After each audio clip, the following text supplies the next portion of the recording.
Saludos, el tema que nos trae hoy es el de articulación temporomandibular, o como dirían nuestros primos de odontología, articulación temporoalveolo-mandibular, ya que ellos consideran como parte de la superficie articular el contacto de la arcada dentaria. Vamos a definir la articulación temporomandibular como la articulación que va a unir el cóndilo de la mandíbula con la cavidad glenoides, cóndilo del temporal con un menisco interpuesto. Bien, es una articulación de tipo sinovial, diartrosis, móvil, y es doble condilia. Doble condilia porque hay un cóndilo en una superficie articular y otro cóndilo en la superficie articular antepuesta. Por eso es una articulación doble condilia, no es una bicondilia, esa es la femorotibial, en la que un hueso tiene dos cóndilos y el otro dos cavidades glenoideas. Acá hay dos cóndilos, pero en huesos diferentes, por eso es una doble condilia. ¿Bien?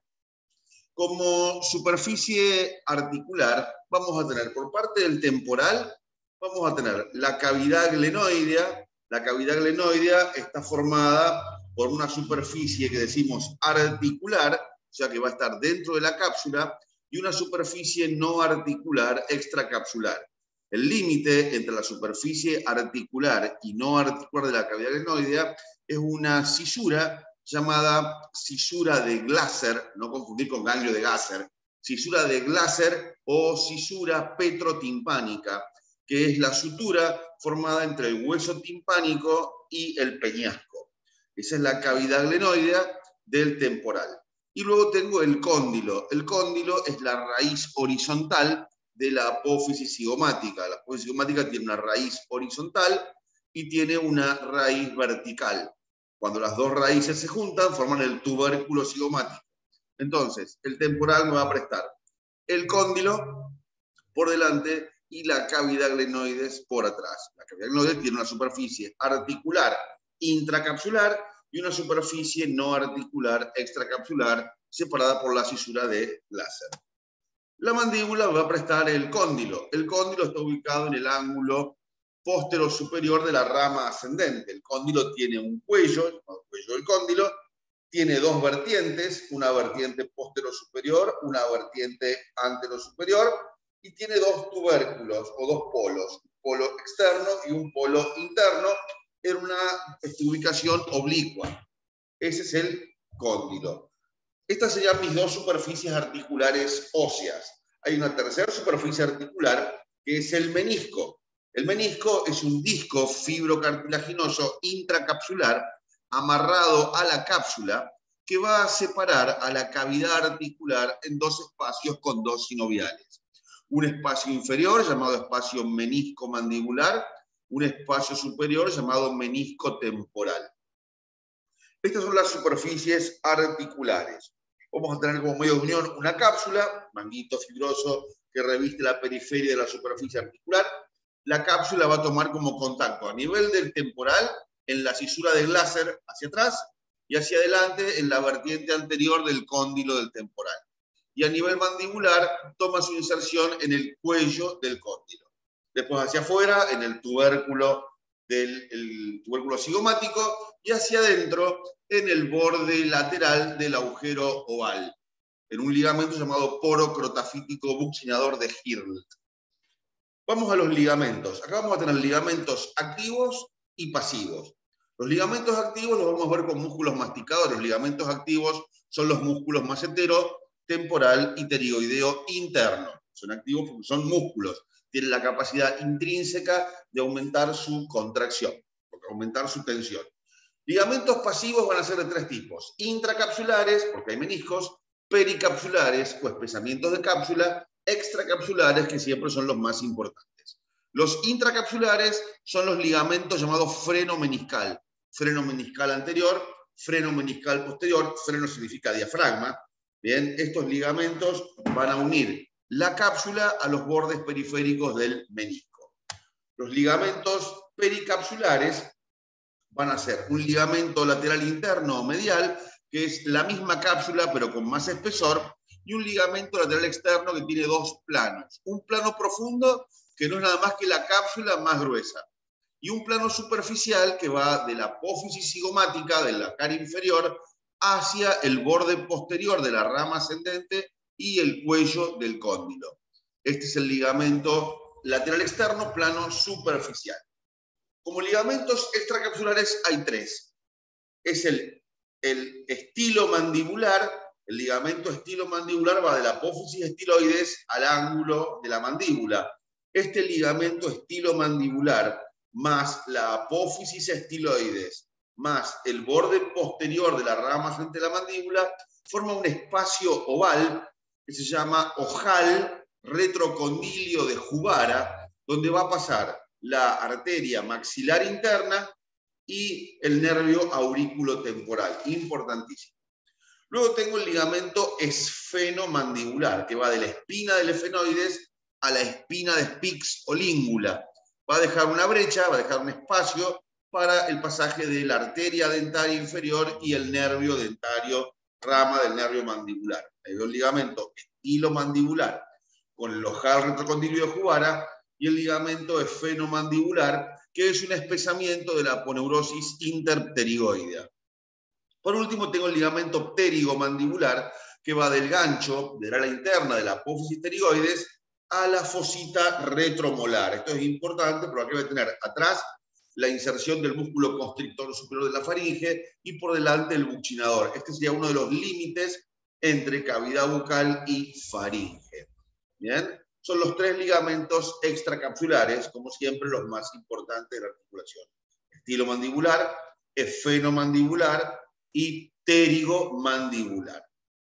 Bien, vamos a ver músculos masticadores. Músculos masticadores son aquellos músculos que permiten el movimiento de la articulación temporomandibular y la mandíbula, que no es solamente para masticar, ¿bien? Pero bueno, genéricamente los llamamos así. En los músculos masticadores los vamos a dividir en músculos de la región masticadora, músculos de la región masticadora superficial, macetero y temporal.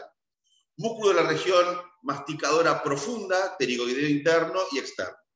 Y músculos del cuello, músculos supraioideos, el vientre anterior del digástrico, genioioideo y miloioideo.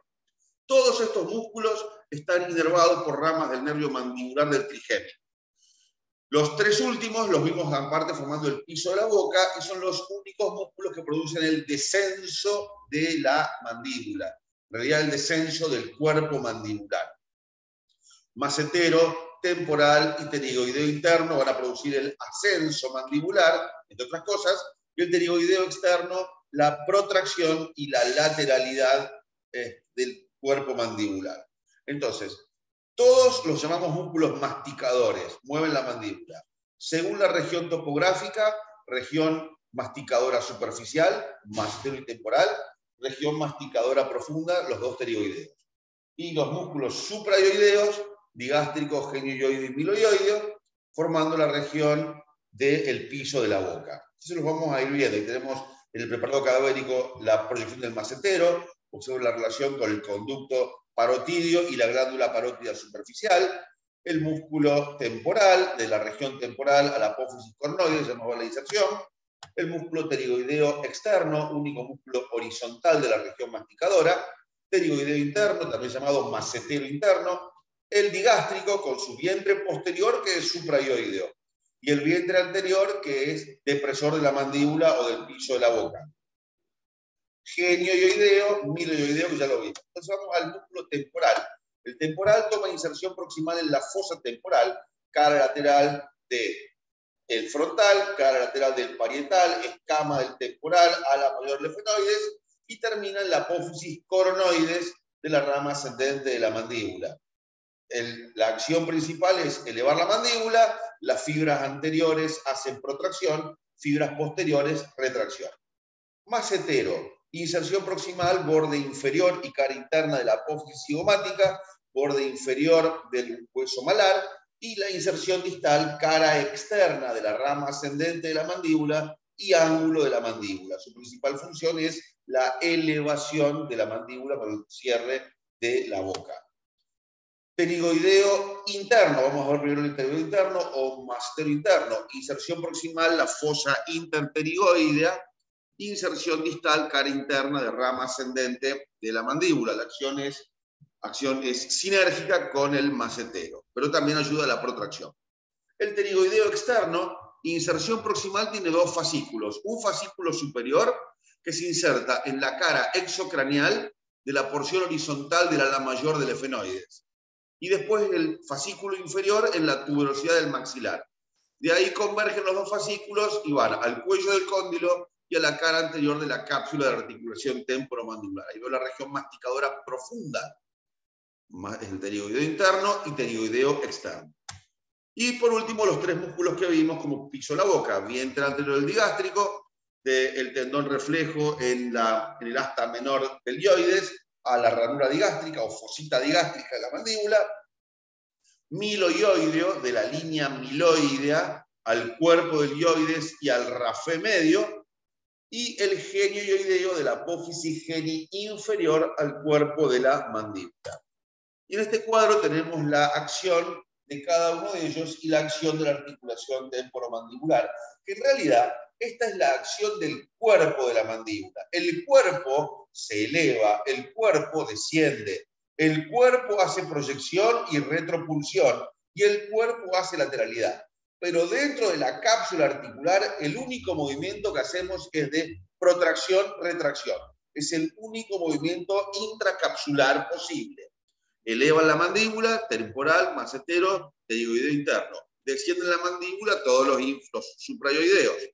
Proyección o protrusión o protracción, pterigoideo externo, fascículos anteriores del temporal y ramas del macetero. Retropulsión o proyección hacia atrás o retracción, macetero y temporal, las fibras profundas. Y la lateralidad es el pterigoideo externo del lado opuesto. La lateralidad se produce por la contracción unilateral de un pterigoideo externo que produce la lateralidad opuesta al músculo que se contrae. Todos estos músculos están inervados por ramas del nervio mandibular del trigémino. Bueno, muy bien, esto ha sido todo en la articulación temporomandibular. Nos encontramos en la próxima clase. Hasta luego y muchas gracias.